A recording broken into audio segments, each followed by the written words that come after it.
Thank you for joining us. Welcome to LumioseStation. What is up, LumioseStation? My name is Mulvone19, and today I'm going to be bringing you a Pokemon X&Y Wi-Fi battle against San Shrew. Now, looking at his team, I guess some things I have to worry about is the Mandibuzz, which it can be quite bulky. Also, it looks like his Mega Evolution is going to be Manectric, so I kind of have issues with Manectric sometimes, so I just gotta watch out for him. And then Greninja really outspeeds everything on my team except for my Scarf Nidoking, so I gotta make sure I can't let that thing get out of hand. So let's get started with the battle. On the bottom right part of the screen, you'll see the sets and the score, so hopefully that enhances your viewing experience.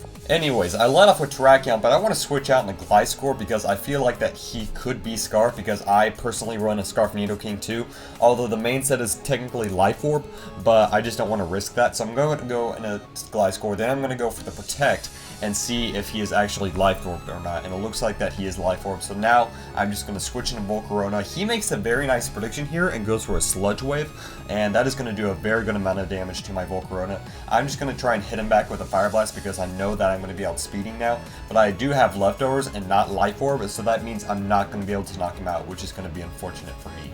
So I am going to end up losing my Volcarona, but at least I am able to bring in my Nidoking now and just be able to go for an Earth Power just to be able to knock him out, and that is going to be the end of his Nidoking.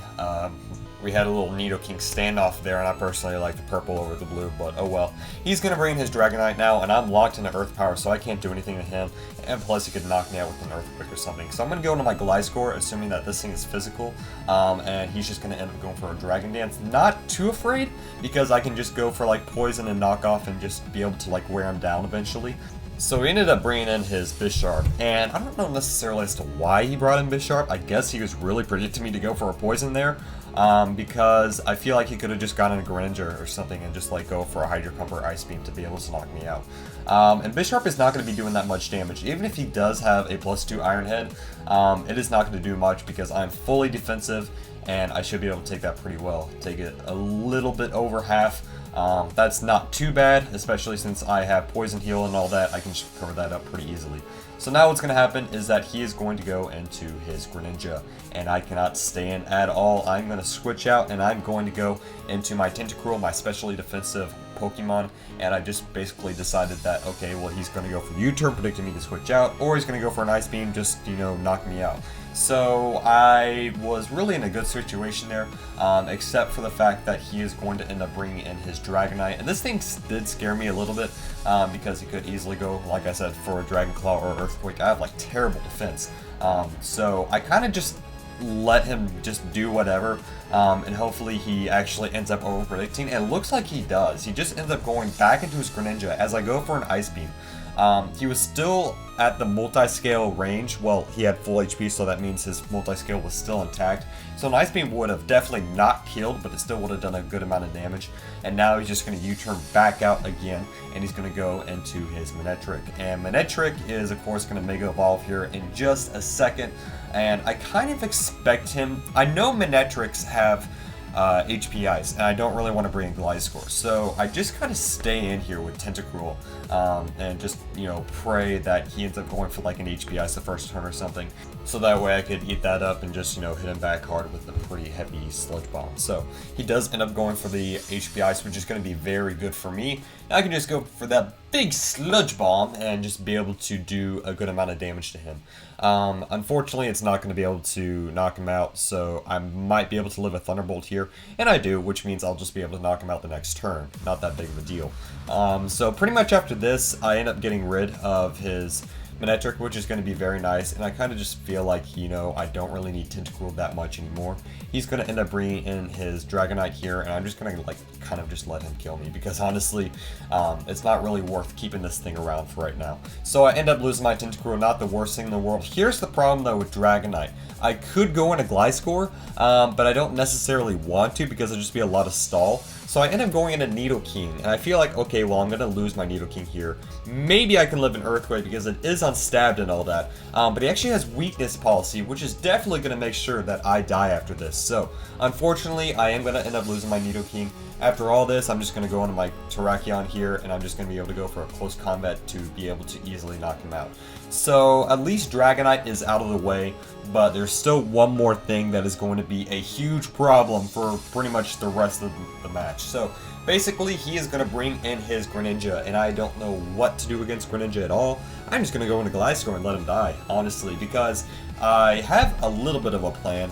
Just being able to let Gliscor die.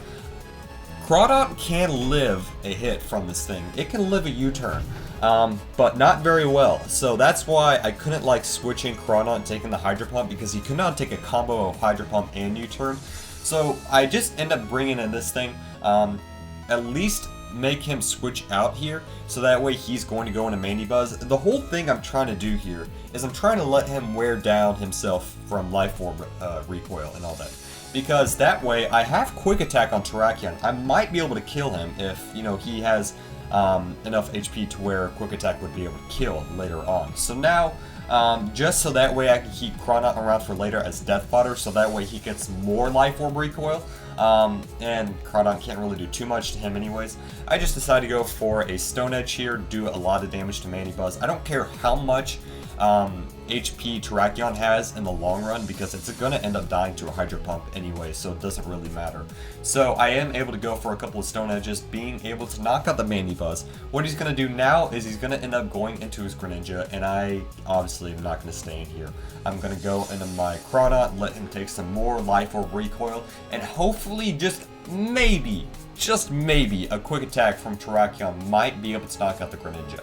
So I'm going to let Crawdaunt die here. After all that, I'm going to go back into my Terrakion, and I'm praying that I would be able to go for a Quick Attack and be able to knock him out. So I go for the Quick Attack. It is going to do a big amount of damage, but not quite enough to knock him out. But after he goes for the Hydro Pump, even though I die, he is going to die too from his own Life Orb recoil, and it's going to be a tie. Well, the game says it's a loss, but it technically is a tie. So, whatever.